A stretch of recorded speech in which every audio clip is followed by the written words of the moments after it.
Norway is launched. Warships loaded with troops, which they are to land. Soldiers wearing life belts, should the vessel be sunk in battle. The naval squadron drives through the waters of the Skagerrak for the surprise attack that transformed the war in Europe.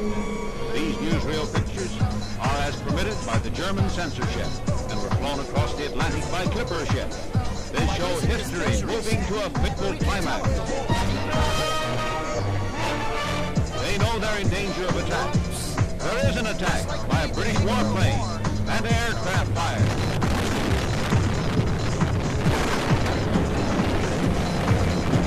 They shoot a stream of tracer This hospital is an interesting project.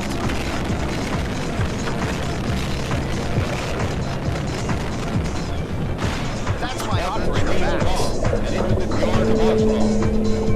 Mere hours before, Berlin demanded of Denmark and Norway that they yield to German control. Denmark did yield, but Norway refused. Norway would resist.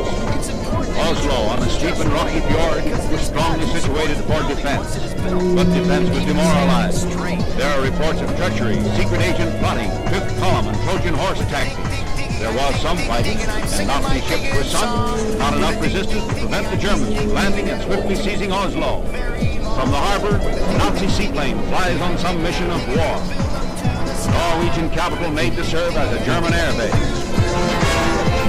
The unloading of troops and supplies illustrates with what thoroughness the surprise invasion was prepared. Heavy equipment, tanks, modern weapons, mechanized war to wage with motorized speed. New blitzkrieg to be launched by those battalions seizing a neutral nation. Headed by a regimental band, a goose-stepping parade. Simultaneously, other Norwegian ports are seized in much the same fashion. The sudden Nazi blow captures the important Norwegian harbors and air bases, putting the Allied counterattack under a grave handicap, giving the Nazi invaders a strategic advantage in the Norwegian war. Historic events are being shaped by these scenes in Oslo. Sites like this one. The Ile de France marched from New York Harbor on a mission of war. No official information is given of where she is going. The French luxury liner is painted a wartime gray, and she carries a wartime cargo, metals of military use, and aircraft.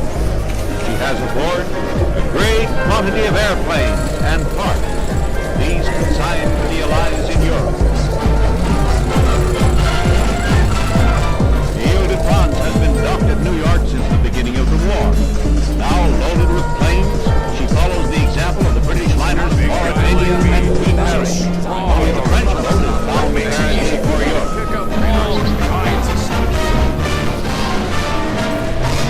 They take their places in the circling chairs, Mauretania and Queen Mary. Only the French boat is bound apparently for Europe.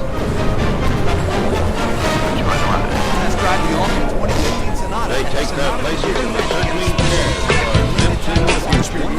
On New York World's Fair, what things will look like 20 years hence. Highways and horizons of 1960. We move around the vista of Rome, a bridge between mountains where the highway is truly high. Traffic lanes regulated at varying rates of speed, and the way they emerge from a tunnel. Across the bridge, a stream of automobiles and reproduced clever miniatures, and the highway takes us into the city of the future. This is the vision that architects and engineers have summoned of the metropolis soon to come.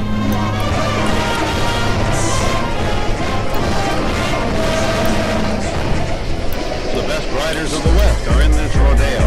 For example, here's Tom Mix of the movie, still quite a rider. Does that cowboy stay on for the required period? You bet he does. Lots of small ones for concrete support.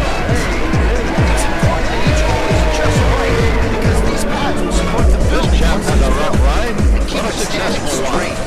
But when you get off a wild Mustang, it's likely to mean a spill. There's a large percentage of successful rides here at U-Haul, California, a tribute to the list of Bronco busters in the bucking show. Some are tossed to the floor. That bronc ornery, and so is that steer. Not content with tossing the cowboy, the critter wants to gore him too. Gore him too.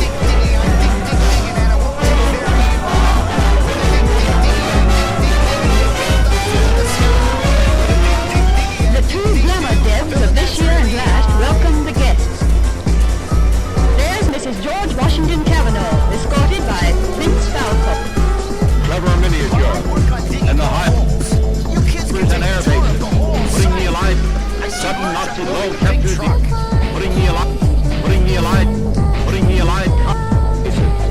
the Allied counterattack, putting the Allied counterattack, Big sites like this putting one. the Allied counterattack, putting the Allied counterattack under a grave handicap, giving the Nazi invaders a strategic advantage. These consigned to the Allies in Europe. The Ile de France has been docked at New York since the beginning of the war. Now loaded with planes, she follows the example of the British liners Mauretania and Queen Mary. Only the French boat is bound apparently for Europe.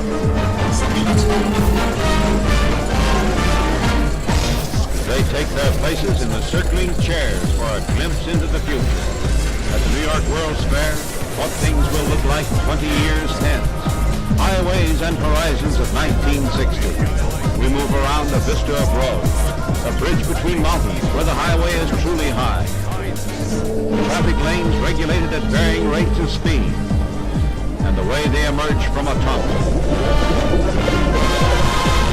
Across the bridge, the stream of automobiles is reproduced clever miniature, and the highway takes us into the city of the future.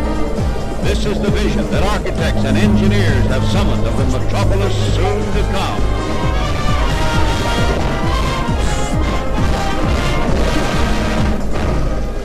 The best riders of the West are in this rodeo.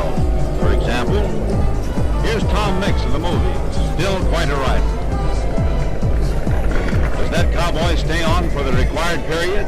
You bet